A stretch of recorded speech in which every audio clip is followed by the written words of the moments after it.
and actually we are going to start with Mitch. Okay, what's up, Mitch? Mitch is asking, what is the dojo's opinion on the G6 Cozio Defense? I haven't seen it much at top levels, but it is crushing in the Lichess database. So yeah, I wasn't like too familiar with what's happening in the Cozio nowadays. This is an opening I've looked at a little bit. Let me put it on the board here. So Cozio is knight f3, knight c6, bishop b5, and knight g e7, I believe. Though you can also start with g6 in this position, and this I think can lead to certain other lines. But I believe the Cozio is to play knight g e7, and yeah, I'm not really sure. I mean, there are many cases where openings will score better between lower rated players, or like between online players. I don't really pay much attention to those stats, and I'm not sure if I would advise it. So I feel like it can be very tempting to try to play the openings that you think are scoring well against players of your level, but I think these gains will be very limited, and eventually you're going to get to a level where people aren't like getting in trouble in the opening, or aren't falling for like the same opening traps, and then you're going to feel like, well, now you have to learn how to like play chess again, right? Because you're kind of relying on like opening tricks essentially to like take out players at your level. So I don't know if I really recommend judging lines based on how they score, because a lot of times there might be some trap, and then it really skews the score one way or the other. Or sometimes you might find certain positions where it's kind of like complicated and double-edged, and if people aren't familiar with it, you can kind of outplay them in the middle game, and those can be, I think, kind of more fun and more rewarding. So someone's saying Andrew Tang plays this online. Yeah, I mean, I think lots of people have played. Like Magnus has played this in games. Like lots of people have played this opening. It's not really seen consistently at the top levels. Like nothing, compared to like the Berlin and like E6 Ruy Lopez. I think this is more of like a surprise weapon for the stronger players, or something that they use like online when the opponents aren't as well prepared. But objectively, yeah, I think if it was good, people would use it in serious classical games. So the fact that they're not means that it's like, yeah, I think it's kind of sketchy, or at least definitely not as solid as some of Black's other options in the Ruy. I took a look at it a little bit. I mean, what I would suggest in this exact position is to play knight to c3 here, and to follow this up with d4. But first starting with knight to c3. Now Black has some different options here. One good idea to know is that when Black plays g6, this is a pretty typical theme, White has this nice idea to go d4, e takes d4, and knight d5. And this is a very cool pawn sacrifice type of idea. The point is to just play against Black's weaknesses. Knight f6 is an immediate threat. Knight takes d5, e takes d5 leaves Black without good moves for the knight, and then queen takes d4 is coming, which is going to really ruin Black's development. So Black has to go bishop g7. Basically, Black is forced down this really kind of sharp line where White can play like bishop g5 now, threatening to take on c6 and win a piece on e7, or bishop takes e7. And so yeah, if Black castles, bishop c6 is already like game over, so Black has to play h6 here. White goes bishop f6, and now Black has to take this one, allow the check, play king f8. And yeah, I mean, I remember looking at this position a while back because I was thinking about playing this from Black's point of view, and I was just like, why would anyone want this? Like, that was just kind of I think it is playable, and a lot of strong players have gone into this one from the Black side, but it's just like, I don't know, one mistake in your position could be lost. White gets some powerful attack, and yeah, this just looked very, very risky overall. So I don't think you're going to find too many takers going for these positions, and I think if you know this idea from White with knight d5, I think you feel pretty comfortable because you can play for the initiative here.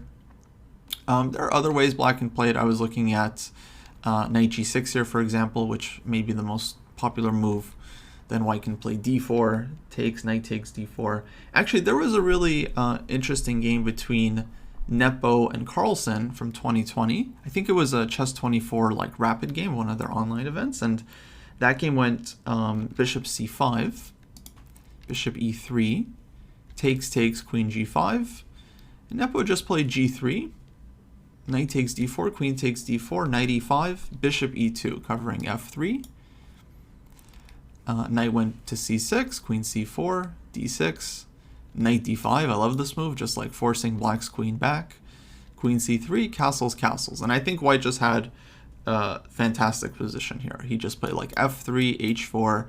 And okay, the game was messy. I think Magnus like outplayed him at some point. But at this point, I think white is doing really, really well with just this kingside pawn storm coming. And yeah, very, very nice pressure on the d file. Like, I just very much like the structure for white because it's really hard for black to deal with this knight on d5. So this is just a sample game. I mean, there are lots of other games, but yeah. Long story short, my opinion on the Cozio is that I think it's definitely very, very playable and probably a good surprise weapon. But once you start looking at it, it's not really something you would want as like your main repertoire, especially if like, you know, you're looking to prepare openings for like OTB tournaments and classical games. And what happens to a lot of players is like they prepare some like line that they're really excited about, and then a couple of their games go into the database. Now people know that they play this line, and then they get scared. They're like, oh wait, now it's not going to be a surprise anymore. People can just prepare for me. And so they're going to just prepare this line, and now I'm just like, might be, you know, running around busted in the opening. So you really got to be careful before spending a lot of time working on some opening that, you know, you might not want to use in the future. Okay, but thanks for the question, Mitch, because I hadn't looked at this one in a while, and it was interesting to kind of see where the current theory is at. But seems like white is doing reasonably well if white is well prepared. But yeah, of course, you know, this is far from a common opening that most players are going to know about. Okay, so let's go to the next question. And I saw Steve in chat, so I think we can just go back, cover Steve's question, and then we'll go all the way down. Cool. All right, let's go back up. All right, Steve North. So Steve North was asking, I'm seeing the Catalan more, and so far I'm playing a Semi-Slav type setup with d4, d5, c4, c6, knight f3, knight f6, g3. Okay, let's put this on the board.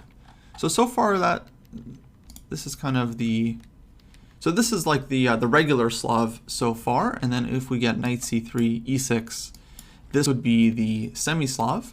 And yeah, a lot of players like to play g3 either in this position or after knight c3, e6. I would say it's even more common in this position once black has committed to e6 and has closed down the bishop. Here, this is, I would say, a very serious line against the Semi-Slav. Against the Slav proper, I never really had too much respect for this one, but it is something that can be played, so we can definitely discuss. But let me finish Steve's question here about this one. At this point, I know the best line, in quotes, is d takes d4 and forget about that pawn, play g6 and get bishop g7, symmetrical setup kingside. Would appreciate any thoughts you have on playing against the Catalan with this type of setup. And then there's a PS. PS, very open to lines where d takes c4 is not played. Okay, I like my central pawns and prefer having a d pawn to use against the eventual e4 push. Of course, getting my light squared bishop out, also priority. So is d takes c4 opening the position up a factor? Yeah, absolutely, Steve. Let's talk about this one. So first, let's clarify. I think this is the setup that we're talking about, and here we're thinking about dc4, maybe getting the bishop out.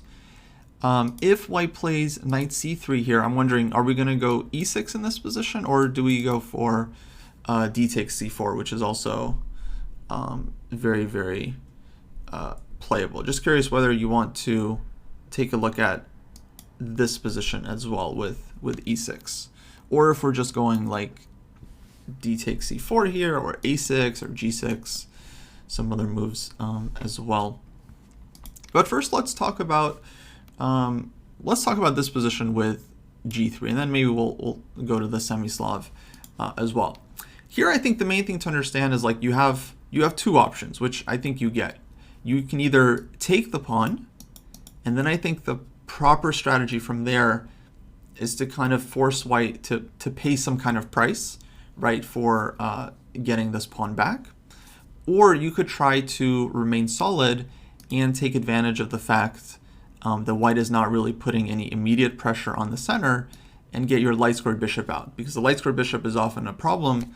And so you can decide either to take the pawn on c4 and try to hold on to it, or try to mess with white's development, or you can just keep your center solid and get the bishop out and play a move like bishop f5. So it's totally up to you in terms of the style you want to take it, but I just think it's important to kind of follow it up correctly, because if we play d takes c4 and then we just let white win the pawn back and we don't really fight back against this, then I think we're kind of missing out, right? Because then white gets pretty much exactly what they want. They now will have two pawns in the center, and they'll have kind of a better control over the center. Their Catalan bishop on g2 is going to be slightly more opened up and a pretty decent piece in the position. Basically, white will just have like a comfortable edge. It's not the end of the world, but white will have some advantage. So I think if we are going to take this one, and let's say white plays something like bishop to g2, I would say make your opponent work for it with something like b5. g6 here is very playable, and then just let white recapture the pawn. But I don't know, I think those positions are going to be easier for white. I would say if you're going to take the pawn, and this is why we played c6, because one of the ideas is to kind of prepare the capture of c4, then follow it up with b5 and like force your opponent to prove it to you here. Let me actually flip the board so we see it from black's point of view. And so from here, you don't have to hold on to the pawn 100% of the time, but the idea is either you hold on to the pawn, or eventually white spends some time trying to get the pawn back, you're going to get your pieces out, and then the big break for black in this position is to get c5. So what are black's moves here? Like, you're going to put the bishop on b7, this pawn will probably go to a6 to strengthen b5 against any kind of e4 advances. This pawn is going to go to e6, this bishop comes out to e7, you're going to castle kingside, knight goes to d7, queen can go to c7 or b6. But eventually, sooner or later, you gotta play for c5. That's black's main break. And if you can play c5 and keep your extra pawn, then I think black is just better because you have extra pawn. If you play c5 and you have to give back your extra pawn in order to do so, then I think you can equalize. And if you give back your extra pawn and you're never able to free yourself with c5, then I think that's how we end up worse in these positions. That's kind of giving you hopefully some trajectory of what you're looking for. So this is one way to play it. So again, like e6, bishop b7, bishop e7, castles, a6. That's kind of the plan, and you don't really have to know a lot of precise move orders here, in my opinion. Okay, the other way to play this position is to just hold on to the d5 pawn, or hold on to the square, and just play bishop f5, which I think is super, super solid. So if you just want something like simple and easy, and you're just getting your pieces out, then I think this is the way to go. Because compared to the normal Catalan, the problem here for white is that your bishop is not stuck on c8. You don't have this bad bishop that they're playing against. Your bishop is totally fine. Your bishop has this like e4 square that you can sometimes use. I would recommend playing h6 in this position so that on knight h4, you can drop your bishop back all the way to h7. And yeah, it's a very, very solid setup for black. You have knight d7, you have bishop e7. If white takes on d5, I think they usually try to take with the e-pawn just to keep this diagonal nice and blunted against that light square bishop. And in this structure, white's light square bishop doesn't really feel like it's doing a whole lot, right? Because this pawn is just super, super solid. You have nice control over the e4 square, and yeah, all the pieces kind of come out to their natural squares. Knight d7, bishop e7, castles, and h6. I think this is probably like an easier approach in general. So yeah, hopefully this works. You can take on c4, but then you really have to follow it up with some active play. But yeah, if you just want something solid, then yeah, use the opportunity to bring the bishop out and then push e6 from there. Okay. So yeah, hopefully that helps, Steve. Let me see if I missed anything. And yeah, I'm not sure if you wanted to take a look at this one, knight c3. What are we playing in this position, Steve? Are we going for e6 or d takes c4? Because one of the moves we don't want to play in this position is bishop f5. When white is developing kind of naturally like this is the move where if we play bishop f5, we can get into big trouble with takes, and queen b3. Oh, we are playing e6. Yeah, right. Okay, cool. So e6, white can also play g3 here. And again, black has the same choice. Either you take on c4, and you really force white to work for it. That's how you would follow it up with b5, bishop b7, and so on. Or you can play solidly with this kind of setup. Knight d7, let's say bishop e7 here, castles, and then you're going to play b6 and bishop a6. This, I think, is also fairly solid for black. This is a lot closer to the Catalan. The nice thing for you actually is that white committed the knight to c3. Then this isn't necessarily the best square for the knight in the Catalan, so that's a small victory for black. But yeah, essentially this is very similar to just like a regular Catalan, which is very playable for black. I think it's comfortable for white as well. But as long as you know where your pieces are coming out and what your middle game plan is, you should be all right. And here black is again playing for developing the light squared bishop, and one day just trying to play c5 in the position. So yeah, okay, hopefully that answers everything, Steve. Oh, why bishop a6? Yeah, absolutely. Mainly just to put pressure on this c4 pawn, because if you notice, white did not put their bishop on this kind of natural diagonal where it would be defending c4. White had to put their bishop on g2 because white wanted to put pressure on this diagonal. And so yeah, this is how black tries to exploit that. So bishop a6 in these kinds of positions is considered to be a little bit more, let's say, annoying for white, because yeah, they have to do something about this one or give up their pressure and allow you to kind of equalize on the c file. Yeah, very important, Steve. Once we play b6 in this position, if white takes on d5, we don't really want to leave ourselves with this weak c pawn, right? So here we would recapture with the c pawn, and then bishop comes out to a6, rook comes to c8, and usually black is pretty solid here. Alrighty.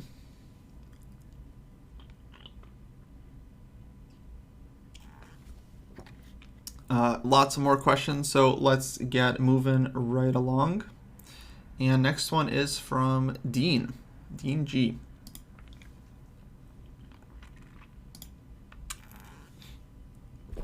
Hey, thanks for the bit, Steve. All right, Dean is asking, against the Pircs. People always attack me for not saying Pircs. Against the Pircs, I like playing the 150 attack setup with bishop e3 and queen d2.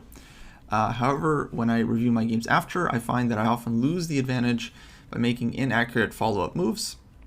How should I try to read my opponent's setup to decide when to play knight f3 or f3, or castle kingside or queenside, for instance?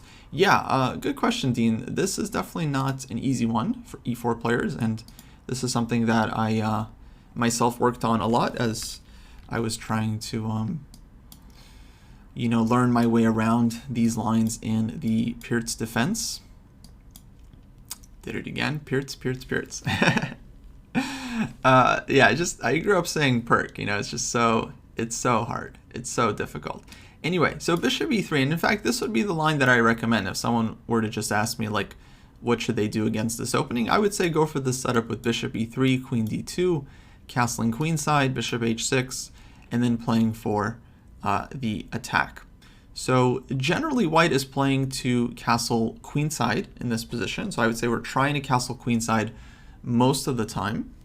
But there are some cases where it does make sense to castle kingside, and I'll try to point those out. When it comes to knight f3 versus f3, yeah, this can really depend on what the opponent is doing, but in general, f3 is going to be a very useful move for you in this position when you need to defend the e4 pawn. So especially if black is playing, one day goes for like an a6, b5, then f3 is a very helpful move for you in that kind of situation, because you're not really worried about b4 because your e4 pawn is secure. So when the e4 pawn needs more defending, I've also seen players play like b6 and bishop b7, then definitely I would go for f3. So f3 is kind of the more common move, but again, there are cases where it does make sense for white to play knight f3, and again, I'll try to point those out as I see them. Okay, so here is where black really needs to, I think, know what they're doing. I think a lot of players just play bishop g7 and castles here almost on autopilot. And if they do this, if they castle early in this kind of opening, I think that's really dangerous. And white should just be very, very direct with the attack. I would just go for the immediate either bishop h6 or castling queenside. Let's say castling, and then we want to play bishop h6, we want to play f3, we want to play h4, h5 to open up the h-file, and yeah, we want to play for mate. And the nice thing about f3 is that it doesn't fully block off the knight, because your knight can one day get into the attack with like knight h3 and knight g5, so that's still a possibility. Okay, so there are different ways the game can go here, of course. But just as a sample line, let's say c6, I think really common move for black in this position, opening up the queen and trying to get b5. I think I should just go direct, like just bishop h6. And once black plays b5, threatening b4 and going after your pawn, now it's probably a good time to play f3. You could also play f3 in this position. I don't think there's anything, something that's too wrong with this move, and then follow it up with bishop h6. But the important thing, regardless of the move order, is that when we're playing like bishop h6 here, as white, we don't want to trade if we don't have to. So a really important idea here for white is we want to play h4 and h5 while we keep the bishop on h6. And the reason for that is if we took too quickly, let's say black makes a move, and then we take and we go h4, this gives black a chance to play h5. And then we can still open things up with g4, but it's not nearly the same. Black will have rook h8, and I think it's a completely different story. So the easier thing to do is to keep the bishop on h6 and just play a move like h4 here, or against queen a5, maybe I would go king b1 actually to defend the pawn, and then if b4, knight can come back to e2, bishop is still defended, and yeah, we want to go h4, h5, we can throw in g4, and just going full steam ahead on the king side, knight can come into g3 as well, bishop can come out, and yeah, I think white is doing pretty well here. If bishop e6, actually this knight can also be very useful with a move like knight to c1, just defending a2 and not really giving black actually a lot of counterplay. It looks like black has achieved something, but it's actually very difficult for black to create further threats beyond this. But white is playing h4, g4, h5, and yeah, just going after the h-file, knight h3, knight g5, and so on. So I mean, these positions are really complicated. It's not like white is just winning, but in general, I do believe in white's attack, and I would encourage you to look up some games yeah, try to take a look at some kind of like model games, some master level games where you can kind of see these attacks play out. Okay, so this is if black castles early, and honestly, I feel like castling early in this opening is extremely risky. I mean, I think this is just a very, very dangerous plan. There are other ideas like playing f3, g4, but I would stick with bishop h6 and h4, h5. I think this is the way to go. What more modern players are doing in this opening is they're actually playing c6 and moves like knight d7 and b5 much earlier. Sometimes even without playing bishop to g7. Because the thing is, once black plays bishop to g7, now this bishop is actually a target. The bishop is hanging once white goes queen d2 and bishop h6. So let's say black plays bishop g7, we go queen d2, and then here black does something like a6. Well, here I would say you can actually still play bishop h6. And if black takes and we get something like this position with our queen on h6, I think a lot of players are often unclear about this one, but generally this is not great for black because the king is stuck in the center. We have ideas of playing like e5, and this is actually one of those cases where if you want as white, you can kind of switch gears and just castle kingside and just play the position. Like, you're castled, opponent's king is on e8. It's very awkward for black to get rid of this queen on h6. Basically, black just tries to live with the queen and makes moves elsewhere, like bishop b7, knight d7, and so on. But yeah, one day you're just going to castle and play e5 and open up the position. So this is, I think, the main thing to understand about this kind of thing is that if your opponent's king is not castled, if your opponent is leaving their king in the center, try to open the center, right? And I think that's how we should be trying to play these positions. So that's the problem with putting the bishop on g7, is that once white plays bishop h6, you now have a problem for black. And if you castle, then we've just kind of transposed to those previous positions. White can castle, play f3, h4, and again, white gets, I think, a really nice attack here. Okay. Oh yeah, I think there was a question, what happens if black plays, let's say, castles here, castles, and an early rook e8. I think a lot of players do this to avoid bishop h6. They can play bishop h8. I mean, it makes sense. I think it is a loss of time as well. So usually this move is not the best in the position. I think you can throw in bishop h6 if you want. You can also just revert to the regular kingside pawn storm with g4, h4, h5, which is normally a good plan, but especially now that black wasted a tempo with rook to e8, now I think white is just very much ahead in this attack. And yeah, for white, it's just a matter of bringing in the pieces and yeah, looking for those tactical knockouts. So the most modern way to play it, as far as I understand, checking the database recently, is to just hold off on bishop g7 and just like start with c6 here. And then when white goes queen d2, just like knight d7. And now the point is that, okay, bishop h6 here just comes with no threat. White is not really threatening anything, right? So this move is not super useful for white anymore. And instead, this is a case where I think white should now kind of switch over to knight f3. You can definitely still play f3 here. And I would say this is maybe the sharpest way to handle this position, and to just play for g4 and h4 and h5 anyway. I think this is still very playable, and it's very, very sharp. For example, knight b6, h4. A lot of times black likes to play h5 to shut us down, and then g5. And I think there's this key move here, yeah, d5, where we kind of open up the d4 square for the bishop. We're also putting pressure on c6 and b5. And yeah, just not making it easy for black, right? The king side is kind of close, so now white is fighting in the center and on the queen side. So this is, I think, very playable, but pretty sharp.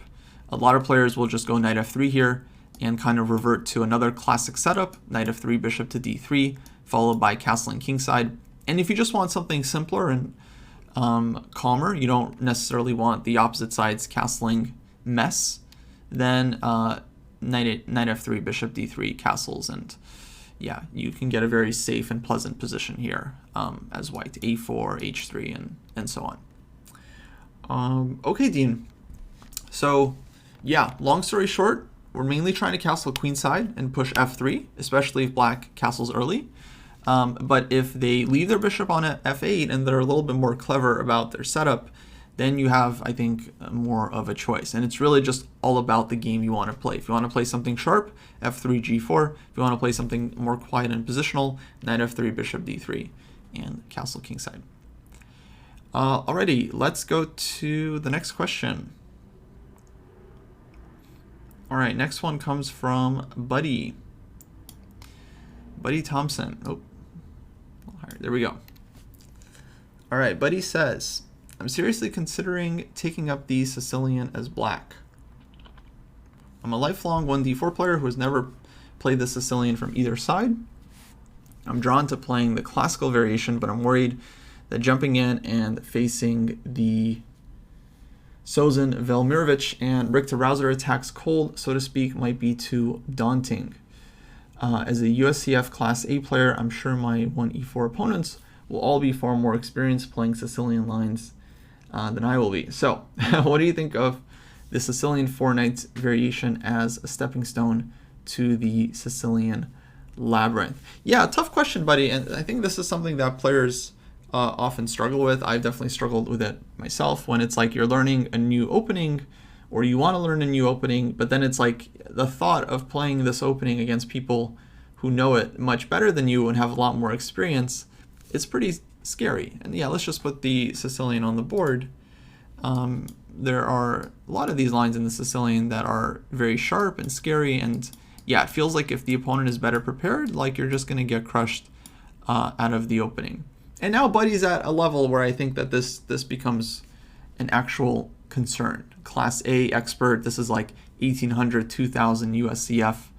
And yeah, it's like at this level, players are starting to study some deep theory, and they understand how to play certain positions. And it's not like, it's not even a matter of, oh, if you don't know the theory, you just lose to some opening trick. It's more like, if you don't know the theory, you'll get a bad position. And if your opponent is a good player, which at this level they are, then they'll probably be punishing you. So it is a fear. The main thing that I would suggest to deal with this kind of issue is to play the opening you want to play in over-the-board training games. You know, like, because I understand the fear. It's like you pull this out in a tournament, you get crushed, you just lost the game, you know, because you didn't know the opening, right? It's not a good feeling. That's why you have to practice the opening in training games. You have to play it before you actually play it in a tournament game. So that by the time you take it out in like a regular tournament game, you already have experience with the opening. You've already handled it. You've already played some games with it over the board. Now, it's not easy to find over the board training partners. And so a lot of people play training games online, which I think is the next best thing. But yeah, I think ideally, you would play the opening in several, classical time control games that are not part of tournaments, just at a club or with a training partner, and you get some experience with the opening. Especially, you can practice, if you have a training partner, you can practice the exact lines you're most afraid of. You can say, this is going to be the starting position of our game, bishop to g5. We'll both prepare it, and we'll see how it goes. And you'll find out, exactly how tricky the opening is, and it's definitely not going to look, definitely not going to feel comfortable or look like anything you're familiar with. But that's the growing process, right? That's the whole process of like learning a new opening, learning a set of new structures, and yeah, that's kind of what it's like. The more you play these openings out, play these positions, the more familiarity you get, and yeah, eventually you feel comfortable with the opening. So it's very difficult to just feel comfortable with an opening overnight, especially for an experienced player. And you're used to playing different openings against 1e4, never played the Sicilian before from either side. Yeah, it's going to be different. It's going to be new. So it's like, my advice would be just like take your time and just like slowly practice different lines and play some training games, and just take it easy. I was in a similar boat to Buddy when I learned the Taimanov Sicilian several years ago. I had never played the Sicilian from either side either. Now at that point, I had already written like a whole book on the Sicilian, so I did study a lot of the positions quite a bit, but I didn't have like over the board experience, which I think is a very different thing than just kind of studying a position and looking up ideas and researching games and analyzing. Playing the positions over the board is a completely different experience. And so what I did was I just tried to play as many training games as I could. I played lots of rapid games, blitz games, over the board, online, analyzed the games. And I played it to the point where I felt like I had that muscle memory, like I've been playing the opening for a while. And then finally I played it in like a tournament game, but it didn't feel like my first game with the Taimanov Sicilian, right? It just felt like, okay, the first time I'm playing it in a tournament, but I've already seen these positions over the board many times. And I think anyone that like studies openings or plays over the board will have this experience at some point where it's like you're looking at something on the screen and it all makes sense, and you're playing through your variations or whatever, your notes, your annotations, your chessable course, it all makes sense, you get everything, you understand, and then you show up to the board and it's just like all of a sudden you start seeing all these ideas that you haven't considered before, and you're like, oh wait, what if he goes queen d2 here? What if he goes queen f? Like all these different moves that like you haven't considered, especially down the line. And yeah, then only then you start to get a feeling for these positions. Like, oh yeah, there's this crazy idea that I didn't know what to do against, and there's this idea that I didn't know what to do against. And then you analyze, and then slowly your understanding goes up. So to answer the actual question, do I think that you should play some other Sicilian as a stepping stone? No, I don't, because you're not really solving the problem at heart, which is that you don't have experience in these positions. That's the problem. It's like you've never played this over the board. So what you need to do, you need to go play it over the board. That's kind of the solution to that problem, in my opinion, of course. So yeah, I'm not a huge fan of these strategies to use different variations as a stepping stone, because the Sicilian Four Knights has its own nuances. It's not like it's like a simple opening. So the Four Knights we get here with, let's say, knight c6, knight c3, knight f6, different move orders. But this is the Sicilian Four Knights, at least the different structures. It's definitely not going to help when it comes to like the classical Sicilian. If you want to learn a Sicilian that's like kind of universal, and then you can like kind of bounce around to other Sicilians, I would say either the Najdorf or learning this position would be my starting point. Just learning the Scheveningen structure. Now, okay, it's dangerous. There's like the G4 attack, and there's all this stuff. But like, if you just want to expose yourself to like many different Sicilian structures as a kind of like stepping stone, like this would maybe be the one that can actually help you in different kinds of Sicilians. But ultimately, I think if you want to play the classical Sicilian, you should play the classical Sicilian. That's how you kind of get over that hump, right? The only way to get Grunfeld experience is to play the Grunfeld. The only way to get French experience, I think, is to play the French. So that would be my kind of take to this question. So yeah, I get that it's a bummer when the opponents are better prepared, but that's why you just have to practice before the tournament. And a lot of players, they just say like, oh, I don't have time for practice games, or like I'm not able to find training partners, and that's unfortunate. What can I say? That's unfortunate. We have the Discord, we have the dojo, lots of people in there always looking to play training games, lots of people looking to practice beating up against Sicilians. So there's always someone to find in the Discord to play some longer games, and then maybe with some analysis afterwards. So that's my prescription, I guess, for this one. Okay, so hopefully that helps, Buddy. And yeah, Buddy had a second question here. I think normally we'll probably try to keep it to one question per person, but it's not a big deal. Normally in the past we didn't get a ton of questions, so I didn't mind answering multiple because there wasn't a lot of content. But now these are getting pretty popular, so we might have to limit it to one per person. But anyway, Buddy also asked, what is it about the London that so upsets so many expert, in quotes, shots fired, chess players and coaches? That's true, because a lot of low-rated players also have these rants about the London. Why is playing, the London's so threatening to those who happily bash out knight f6, g6, bishop g7, d6 castles against anything white plays, or are Catalan players who play d4, c4, g3, bishop g2 in their sleep regarded as playing a proper opening, but Londoners are the bane of good chess?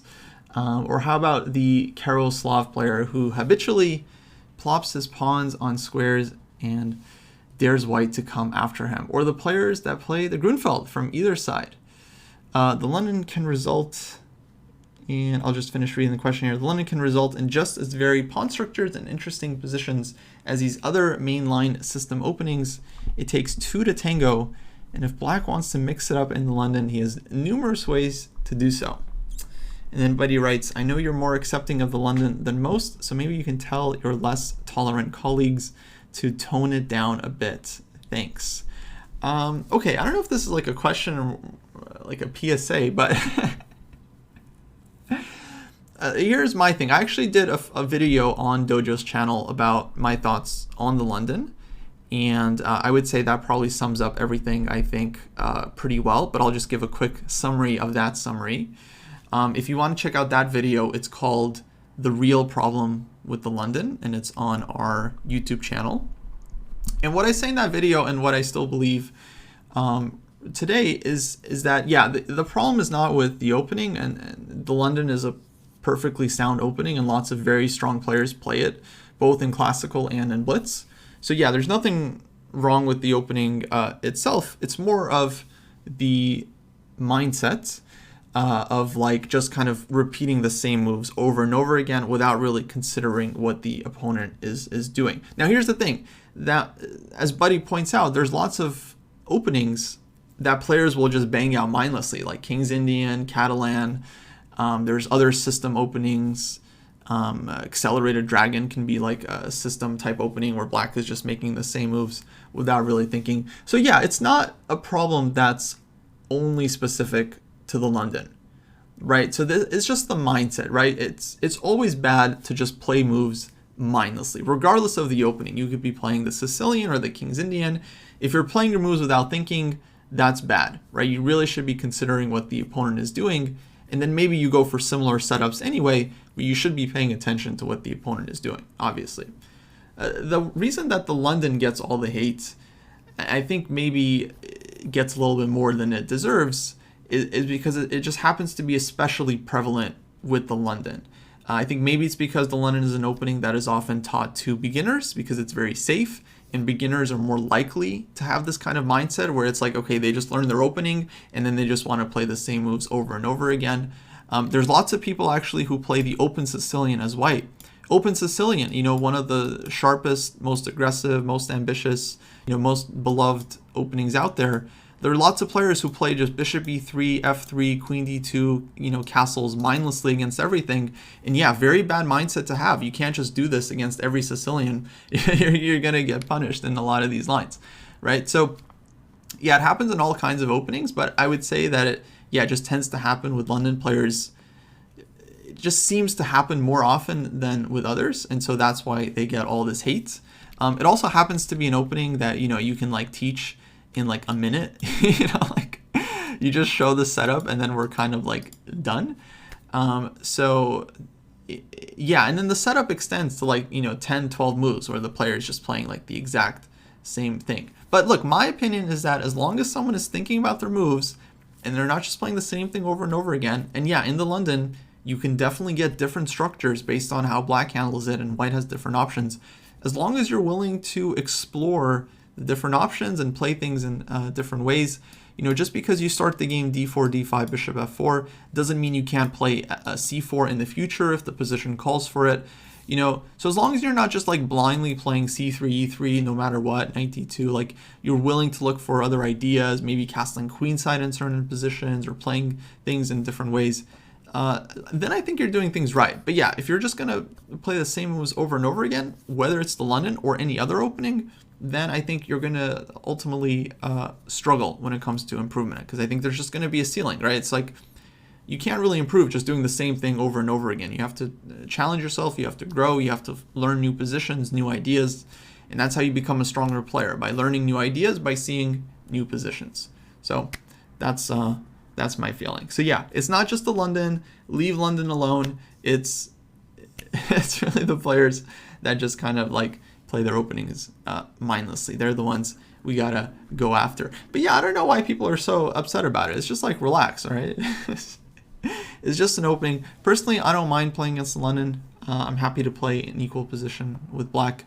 It's not everyone's cup of tea, but yeah, it is what it is.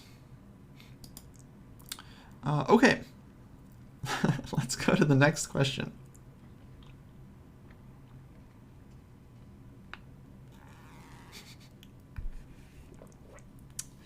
All right, next one comes from Kirk. Thanks, Scotty, for the bits.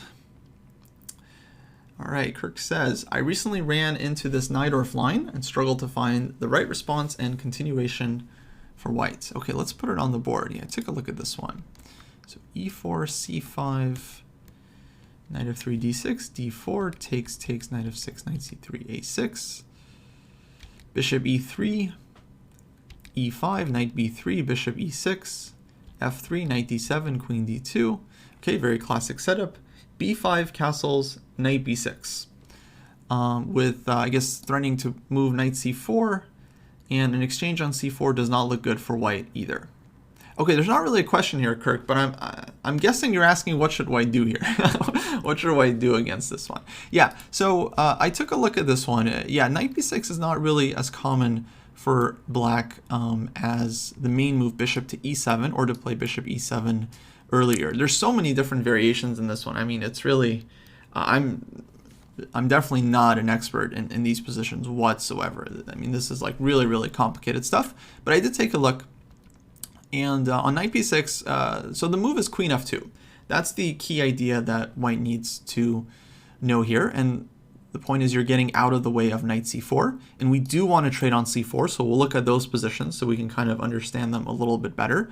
But this is one of the points of white's setup with this like f3, e4, and bishop e3 thing. A lot of times in these types of positions, in the Najdorf, in the dragon, and other openings as well, you leave the bishop on f1 on purpose so that when you take on c4, this is the first time you're moving your bishop, right? So you never waste time with this bishop because the whole point is to just stop black from establishing a knight on c4, which is very strong.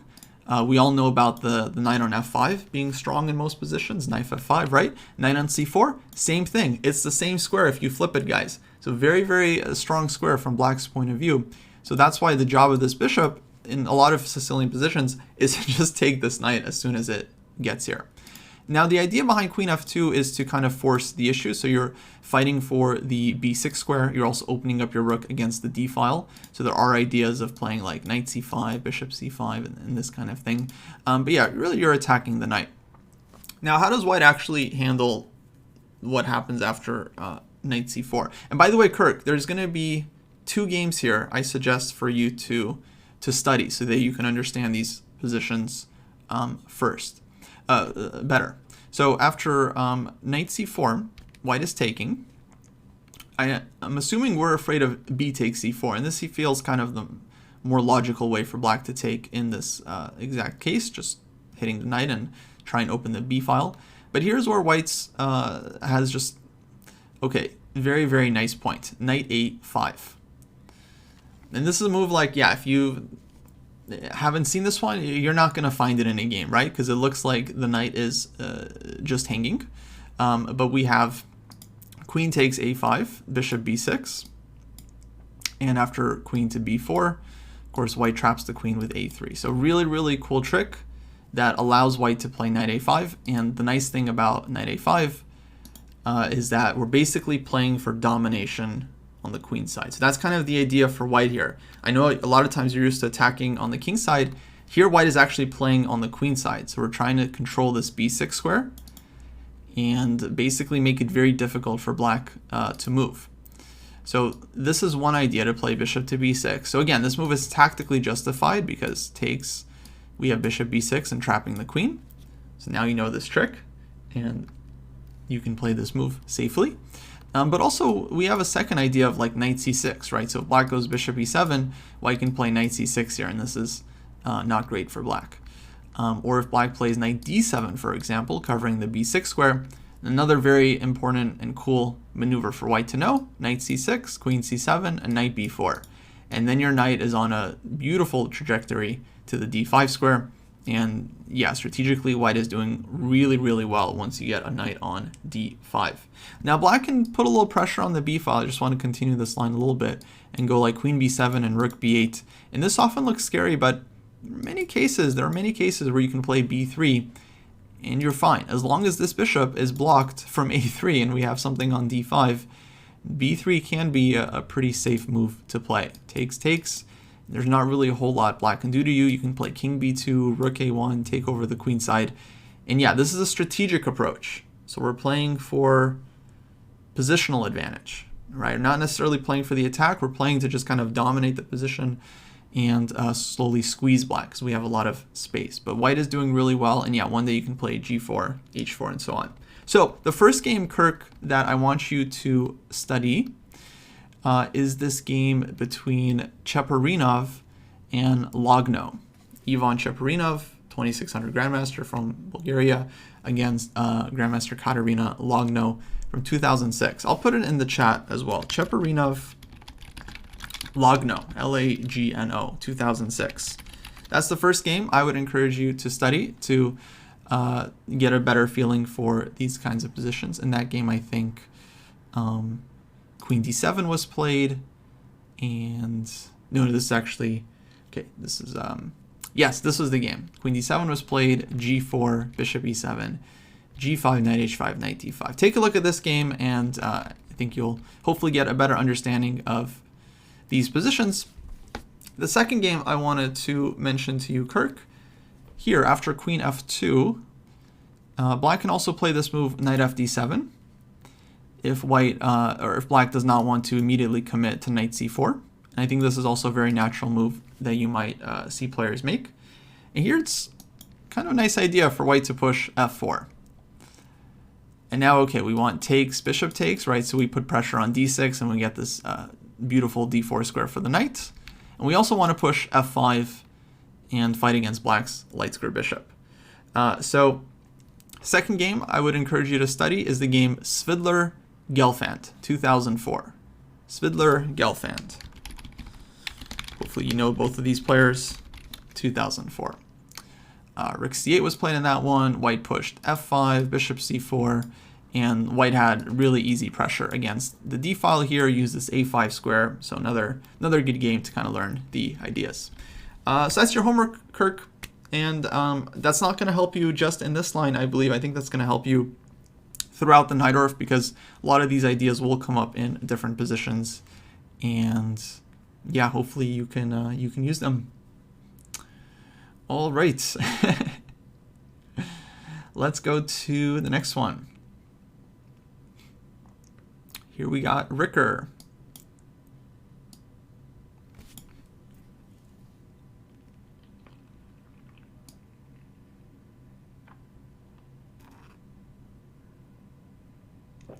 Let me get it just right. Okay, there we go. All right. Ricker is asking, I play d4 as white exclusively, as it suits me somehow. In the QGA, Queen's Gambit accepted, I often am not sure whether to play bishop c5 or c4 to get that dark bishop into the game. I could probably like bishop out. Before playing e3 to attack the pawn and open up the white bishop. Right, having a bishop stuck on the back rank is trauma for me. Oh boy. We're going to have to work through that trauma, Ricker. Be happy to see you go over a few variations with your excellent commentary. Oh, thanks so much. Okay, let's put the QGA on the board. So d4, d5, c4, takes. Yeah, so here white has different options here. In general, eventually white is winning this pawn back either with e3 or with e4 and then trying to recapture with the bishop. Personally, I play e4. I think this is the best move. This is probably the move that I would recommend people play. This one is definitely a little bit more aggressive than playing e3, but I'll kind of show how to play both positions. With e4, yeah, you're just trying to get everything. You're trying to win the pawn back, trying to play knight c3 and defend your center, and you want to just hold on to your big center and have a nice advantage as white. So black really needs to do something dramatic here. Some players will play b5 to try to hold on to the pawn, in which case I think we try to fight against this with a4 and put pressure on this one. Some players will play c5 here and try to put some pressure on the center here. I think we should just advance and hold on to our space. And some players will play e5, which may be one of the sharper moves, where I don't think it's so great to go d5 and give up the dark squares here, now that black's bishop is open, but I think knight f3 is kind of a better approach, just supporting the center and getting ready to recapture on c4. And then black can also play knight f6, attacking this pawn, kind of inducing white to push e5, and then we can win the c4 pawn back, but at the cost of giving up the d5 square. This is one of the main battlegrounds nowadays as well, where I think white's chances are decent here. I would happily play this position as white. I think you just develop your pieces and try to use your space advantage, kingside. So this one is very, very playable, but yeah, it is going to be possibly a little bit sharp out of the opening. So a lot of players prefer to go e3 because they find this one a little bit safer because we don't give black a target to attack on e4. It's not nearly as strong for black to play e5 or c5 here because our d4 pawn is defended. And yeah, we're definitely guaranteed to win back the pawn here. Now this one is definitely very playable. You can also start with knight f3, for example, knight f6, and then go e3 and play bishop takes c4 and win this pawn back this way. If black goes b5, we're typically playing for like a4 and just trying to disrupt black's structure. And against c6, there's a useful idea to know here to play b3, especially we can take first and play b3. And the point is that all of black's pawns are under attack here. This bishop is just lighting up the whole diagonal, and black can't really hold on to the pawn. So c takes b3, we take this one with check. We're going to take the b3 pawn as well, and then white will just be very happy there with the nice center, nice open a file, very weak a pawn, and yeah, in general, white is doing good in these kinds of positions.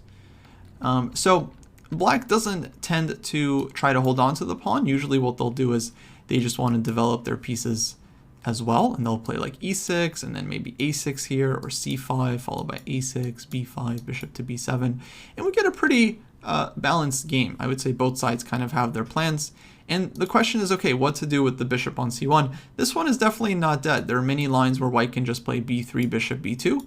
I would say in this position, b3 followed by bishop b2 is a very decent setup, and your light-scored bishop can drop back to e2 once it gets kicked, and maybe one day find itself on f3. This knight can jump out to c3 or to d2. This knight can try to use the e5 square. We can castle, get our rooks out, and yeah, I think this is a very solid approach. Definitely white is not going to be fighting for a huge advantage here, but you'll get a decent game and you can comfortably play this position. There are other approaches as well, but I would say those are our two main choices. Either we play aggressive with e4, which would be my recommendation, or we play more solid with knight f3, e3, taking the pawn, and then fianchettoing the other bishop on b2. And then the bishop on b2, I would say, is a pretty decent piece because it's always going to look over the center. One day this d pawn will get exchanged and the bishop will open up, and you'll have a very nice bishop on this long diagonal. So that's the story there. Hopefully that helps, Ricker. Okay, let's go to the next question. Next one from Kaglar, who's in the chat. Shout out to Kaglar.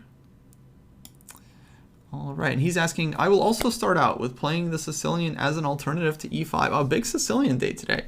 What variation should one adopt, do you think? David suggested the accelerated dragon for me. I would like to hear your take as well. Yeah, absolutely. I think lots of choices in the Sicilian. And I think what I'll do is I'll just give like a brief rundown of the options. Okay, so a lot of people are worried about the theory when it comes to the Sicilian, especially with like the Najdorf and the dragon and all these openings. To me, that's not a concern. You'll learn the theory by playing the opening and getting used to it. The real question is, what kind of positions do you want to play?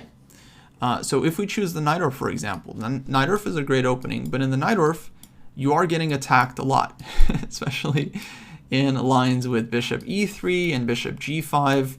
White is playing for big attack here, right? So if you don't want to fall under this big attack and you got to go like queen b6 and take this b2 pawn or deal with like this really aggressive play, then maybe the Najdorf is not for you. I think the Najdorf is an opening for players that are comfortable being under attack and they want to look for active counterplay. If we want the initiative more on our side, then I think David's choice, the accelerated dragon, is definitely not a bad choice. I think that's a very solid opening to play, starting with either knight c6 or g6.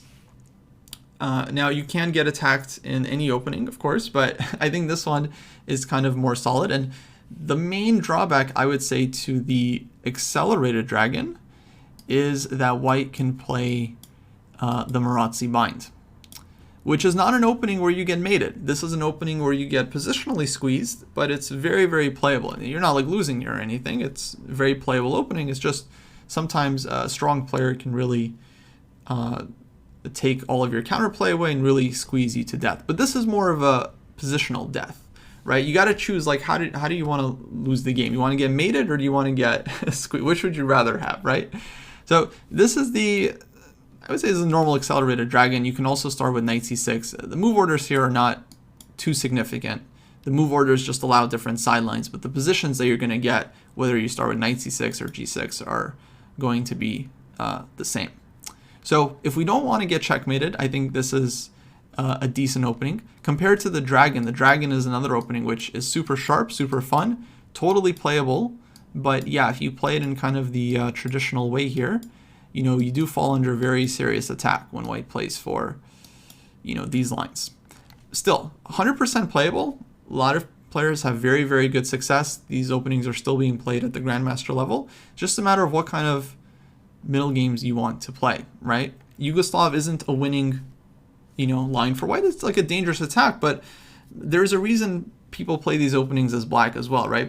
Black can also win games in these systems. It's like super, super sharp, very, very double-edged. But okay, if we do not want to get attacked, then I would avoid the Najdorf and the dragon. But let's take a look at some of our other options. We also have the Sveshnikov, which I've been playing myself lately. And here, of course, you have to know bishop to b5, and you have to be okay with this one. I think this opening is very playable. And of course, the main line Sveshnikov leads to openings where it's definitely black, usually the one that getting the initiative in this one, especially in these lines where we give up the d5 square.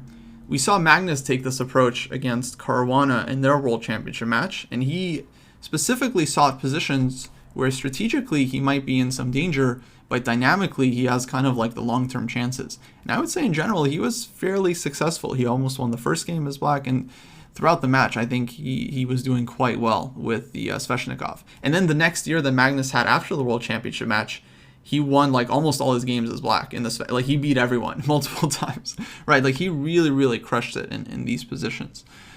So this is also a choice where you're not really getting attacked yourself.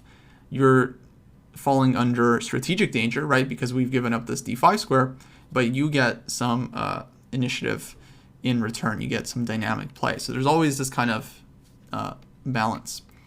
Another one is the Kalashnikov Sicilian, I think you asked me about, which I think is actually a very reasonable choice as well. It's similar to the Sveshnikov, might be lesser well understood by players compared to lines where you do go for like the main line Sveshnikov, because here maybe there's a few more options for black, but this one is definitely a reasonable choice as well. Let's see. Then you have the E6 Sicilians. Now I've played these quite a bit, and I would say in these you also can get attacked, but I would say they're kind of more balanced. I was always quite happy with the Taimanov Sicilian. I felt like this was a nice mix of like strategic and tactical play. I didn't feel like every game was like open Sicilian where, you know, white is trying to checkmate me. There's also a lot more positional approaches that white can take.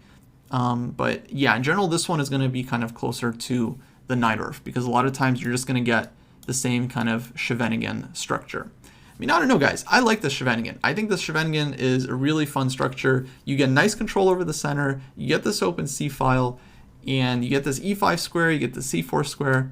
Like these structures can be pretty fun for black. I really enjoy them. So I think these are worth considering as well. So yeah, I don't know what I would choose, Kaglar. A lot of different options for you. The Accelerated Dragon is definitely one of the simpler Sicilians, I would say.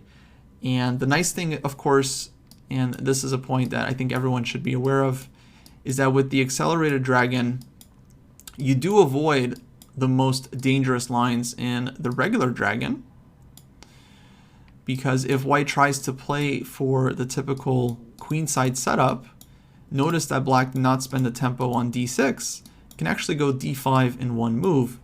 And here, yeah, actually black is just totally fine, maybe even slightly more comfortable, because you're just like opening the center much faster than normal, and you're like up a tempo compared to a very popular main line. So being up a tempo on a main line, that's a pretty big deal. Because white hasn't castled queenside yet, the rook is not on d1, and so white just doesn't have as much play in the center.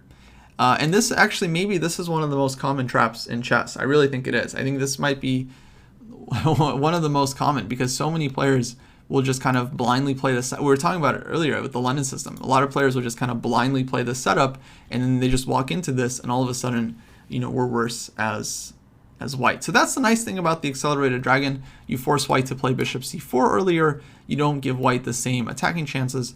But of course, there's going to be lots of nuances here. But this is a really solid one. Gelfand, super successful with this one. Dubov as well. Lots of very, very strong players playing the accelerated dragon with good success. Mamedov, Turzaga, lots of guys. So yeah, also very playable. So I don't know. This is good. You can go for the Najdorf if you want. You can do the dragon as well. Classical Sicilian is not bad. Sveshnikov if you really want to play for the initiative, or Kalashnikov. And yeah, and then there are some side Sicilians that are playable as well, but I probably wouldn't recommend them. Okay. Hopefully that helps. Let me jump to the next question. Yeah, bishop c4 might not be totally accurate here. I think white often plays bishop c4 before f3 and then drops it back to b3. But yeah, the point I was just trying to make is that white is forced to develop this one to stop d5, and they don't get to leave their bishop on f1 like they would like to, right? So that the bishop can just trade off for a knight on c4 one day. So here the bishop has to make some moves, and it's not as fast of an attack for white. Okay, next question comes from Abu. And I think this is actually the last question of the day, guys. This is going to be it. Man, big show today. I feel like we covered a lot of ground. Honestly, I feel like we all learned something today. All right. Abu is asking, I've been playing the Accelerated Dragon, cool, speak of the devil, but decided to start learning the Najdorf. Yeah, big Sicilian day today. I know in some cases, particularly some early sidelines, even if I start off with Najdorf moves, I am at least as well off switching plans and setting up for the dragon bishop anyway. What are some guidelines for knowing when white has done something that makes moving into a dragon type setup advantageous? Are there particular sidelines where this should still be my main option? And then he goes, in bigger picture, am I putting myself on a bad path, trying to pick up theory-heavy mainlines like Najdorf, Semi-Slav, etc. at USCF 16 to 1800 and play them OTB while not really being fully booked up on them? Yeah, okay, so good questions. First, let's talk about the dragon versus the Najdorf. And yeah, this is a thing where a lot of times, even though we start off with the Najdorf, if white plays some funky moves here, like knight b3, for example, or like a4, then it starts to make sense to play g6 and just kind of go into a dragon where white played a4 and black played a6. So I don't know like 100% all the positions where it's good for black to go into the dragon with g6. I do know that this is one of the points of the classical Sicilian, in that if white doesn't go for like bishop g5 and put some pressure here, black does want to play g6 in a lot of these positions and just transpose to a dragon where maybe white did something weird like h3 or bishop e2, something that's not as aggressive as what they would normally do against the dragon. So this is kind of the big thing that I would focus on. Like when we take the regular dragon, the pretty much only dangerous line for black is this so-called Yugoslav attack, where white goes queen d2, castles, h4, h5, or bishop h6, bishop c4, all these ideas. This is the most dangerous against the dragon. And in the dragon, a6 is not the fastest move when it comes to getting the attack going. This plan is actually pretty slow. So a6 is usually not such a great move in the dragon. But if we start off with a Najdorf move order, and white does some weird stuff, like they go knight b3, and let's say you play knight c6 here, and then they go bishop b2, and now you play g6. Well, now white is nowhere near this like Yugoslav attack, right? So now you're playing a dragon, sure, but white can't like target you with this, super aggressive f3 bishop. They've already messed up the setup. So here it does make more sense to go for the dragon.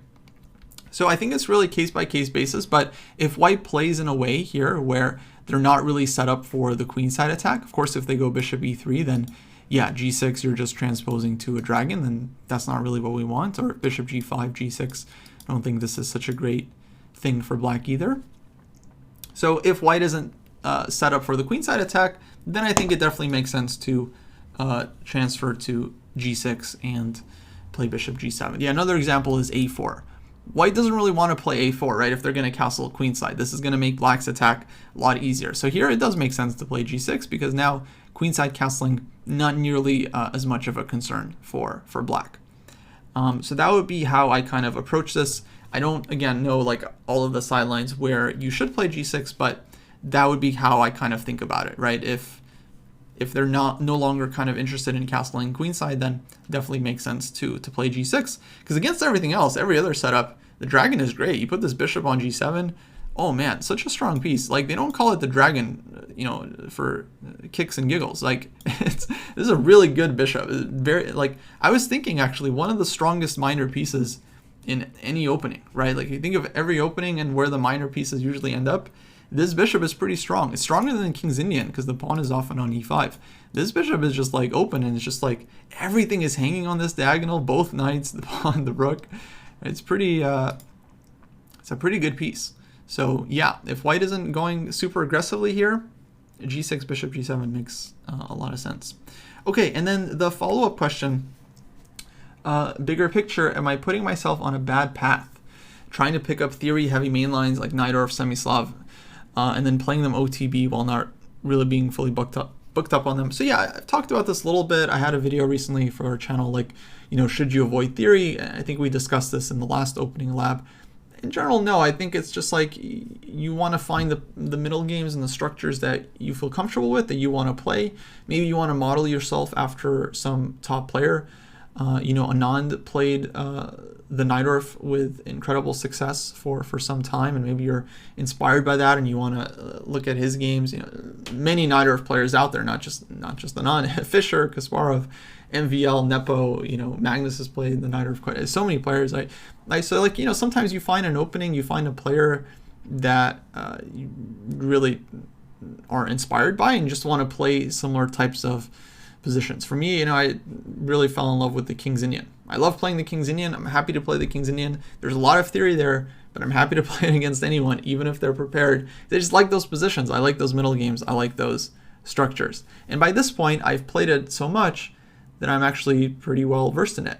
But that wasn't always the case. I only learned the King's Indian 4 or 5 years ago. Maybe a little bit more, a few more years than that, maybe 6, 7. But I learned the King's Indian when I was like an FM rated player. I was like 23 something. I never played the King's Indian with black before. It was a big struggle to learn it, right? And playing it against players that are very experienced, was tough. But I thought it was worth it. I thought it would be good for my chess to learn these kinds of positions. I really enjoyed the type of play as well. Like, I really like that style of when you play for the attack and you really go all out for the initiative. And now I feel like, okay, now I understand the opening. I have like a good feeling for it. Definitely not fully understanding the opening, but I feel comfortable to play it against anyone. So bigger picture, you want to think about what positions you want to play and practice those. You don't have to practice those in over-the-board tournaments. You can play training games like we discussed earlier. You can play online games. But yeah, I think it's a shame to avoid what you think might be the best opening just because it has a lot of theory. Theory doesn't really work like that. Like, it's like, oh, if you don't know one move, you just lose the game immediately. Rarely like that. You're going to get a middle game. It's still going to be very playable. And yeah, it's really more about how comfortable you feel with the opening versus how well you know the theory. And wow, we are getting a raid from ChessBra. Thanks so much, guys. Welcome. We are in the middle of a big opening lab here, where I've been answering some opening questions. We were just talking about whether one should avoid theory and avoid big theory-heavy openings like the Najdorf. Welcome to all the raiders. This is Dojo. I'm Kostya. We do a lot of lessons and tournaments on this channel. So yeah, welcome in. Good to have you here. And yeah, really important question. I'll just kind of repeat what I've been saying for the last 2 hours, which is that like you should strive for middle games that you enjoy playing. That's what chess is all about. So there's always going to be someone that knows more theory than you. There's always going to be more to learn about the positions. But I'm not a believer in feeling afraid, of theory. If you want to play the Najdorf, I think you should just play the Najdorf and enjoy yourself. Have a good time, enjoy the structure, and over time, you'll get checkmated a couple of times, you'll get crushed, but eventually you'll learn how to play those positions. Every strong player that has some kind of pet opening, they all started out not knowing how to play the opening, right? Everyone starts at 0 at some point. So I think the sooner we kind of dive in and get our feet wet, the better. And maybe you'll find out that the Najdorf isn't the opening for you. Maybe you don't like getting checkmated in every game, or you don't like getting crushed after bishop g5, and then you can play a different Sicilian or a different opening. The point is, you're not committed forever, right? You can switch it up. I used to play the French, then I switched to e4, e5, and I played that for a few years. Then I switched to the Sicilian, and I played that for a couple of years. And now I switched it up. I can play the Sicilian now, I can play e4, e5. If I really need to, I can play the French, though I don't like to. And yeah, now it's like you have different options. But I definitely think all openings are on the table when it comes to the theory. And yeah, it's just about learning the middle games and feeling more comfortable with them. So, all right, Abu, hopefully that answers your question. Yeah, we were just answering questions from Patreon here for all of those who just joined. And that was the final question. That was it. So thanks to everyone who asked questions this time around. I think we'll cut it for YouTube there. And I'll see you guys for the next month's opening lab, where we'll have more opening questions.